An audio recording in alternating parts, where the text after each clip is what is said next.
Jay, first want to get some sense of what went so right here, even though you've got increasing deal scrutiny. Customers at $1 million are up more than 50%. What's the trade-off that you see in kind of more spend with some customers, but also more hesitation overall?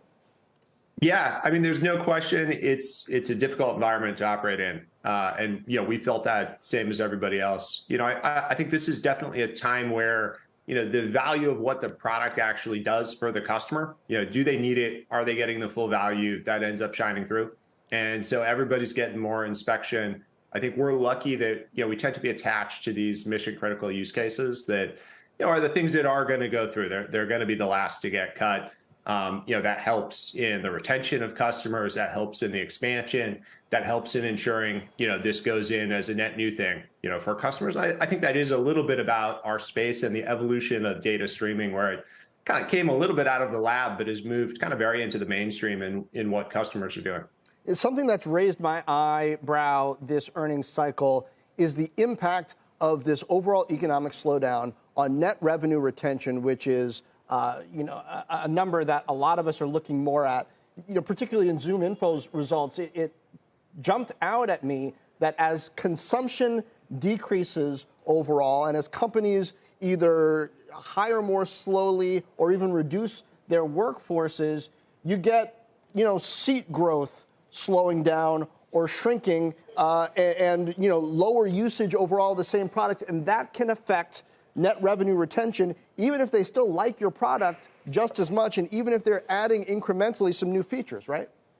Yeah, there is a dynamic of that. We've got a lot of questions. We have a consumption model for our cloud product, and the question investors have is, hey, these models are great in boom times.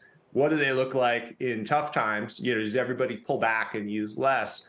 And the answer is it depends, right? If you've sold a lot of stuff that isn't really creating value, you are going to see some trimming and optimization and cutback, maybe large, maybe small. But that's not inherent to the model. If anything, I think a consumption model is an asset in these times. You don't want to be incurring a lot of risk on the customer side when they're thinking about the next new thing, that next expansion. This is a way to take that risk off the table and say, hey, look, we'll take a portion of the value we create, but we're going to go do that together. I think it ends up being a huge asset if it's done well.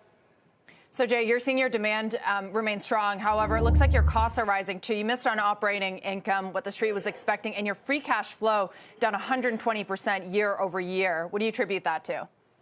Yeah, we did have a dynamic with free cash flow where we had a different schedule of payouts of our bonuses. And, so that is kind of a one-time impact, but it really is just a pull forward of spend. So, on the whole, we were super pleased with the progress on efficiency. This has been a big focus for us, as you can imagine. We've shown 14 points of improvement year over year in non-GAAP operating margins, and that comes out of a lot of hard work on driving efficiency in sales, driving optimization in our cloud platform. And so that's obviously part of a larger progress towards being operating margin positive coming out of Q4, which is something we've talked about quite a bit, with our investor base.